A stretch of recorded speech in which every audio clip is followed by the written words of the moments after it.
लोकसभा चुनाव के तीसरे फेज में 11 राज्यों की 93 सीटों पर वोटिंग खत्म हुई। इसके साथ ही 1331 उम्मीदवारों की किस्मत ईवीएम में कैद हो गई।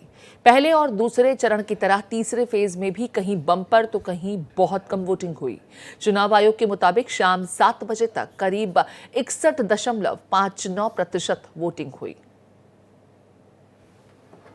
11 राज्यों की 93 सीटों पर आज तीसरे चरण में मतदान खत्म हो चुका है।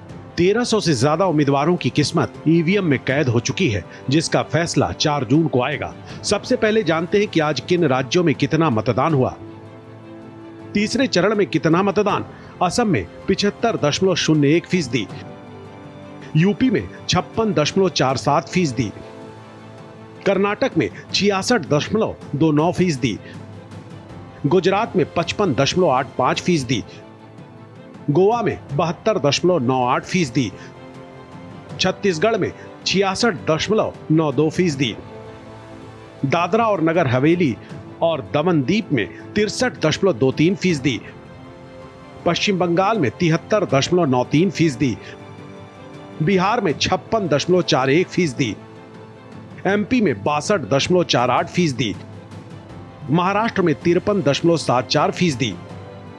यानी असम, गोवा, पश्चिम बंगाल, दमन दीव में भारी मतदान देखने को मिला, तो यूपी, गुजरात, बिहार और महाराष्ट्र में मतदान की रफ्तार थोड़ी धीमी रही। तीसरे चरण में कुल 1.85 लाख पोलिंग स्टेशन पर मतदान हुए। इस चरण में कई बड़े चेहरों की किस्मत का फैसला हो चुका है। इनमें गृह मंत्री अमित शाह, स्वास्थ्य मंत्री मनसुख मंडाविया, केंद्रीय मंत्री पुरुषोत्तम रुपाला सहित डिंपल यादव, सुप्रिया सूले, दिग्विजय सिंह जैसे दिग्गज नेता भी शामिल हैं।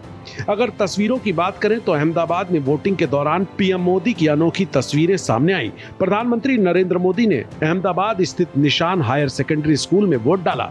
इस मौके पर उनके साथ गृह मंत्री अमित शाह भी मौजूद थे, जिसके बाद पीएम मोदी ने बूथ के बाहर खड़े लोगों का अभिवादन स्वीकार किया। तस्वीरों में आप देख सकते हैं कि मतदान करने के बाद पीएम मोदी कैसे गर्मजोशी से लोगों से मिले, जिनमें एक दिव्यांग बच्ची भी शामिल थी। पीएम मोदी ने भीड़ में इंतजार कर रहे एक बच्चे को गोद में भी लिया। आज वोट करने वालों में कई जाने माने चेहरे भी शामिल थे। हेमंत बिस्वा, अखिलेश यादव, मल्लिकार्जुन खड़गे, ज्योतिरादित्य सिंधिया, दिग्विजय सिंह ने भी आज मत डाला। लोकसभा चुनाव के 7 चरणों में से 3 चरणों का मतदान खत्म हो चुका है। अब 13 मई को चौथे चरण में 10 राज्यों की 96 सीटों पर मतदान होगा। Bureau report, Bharat express.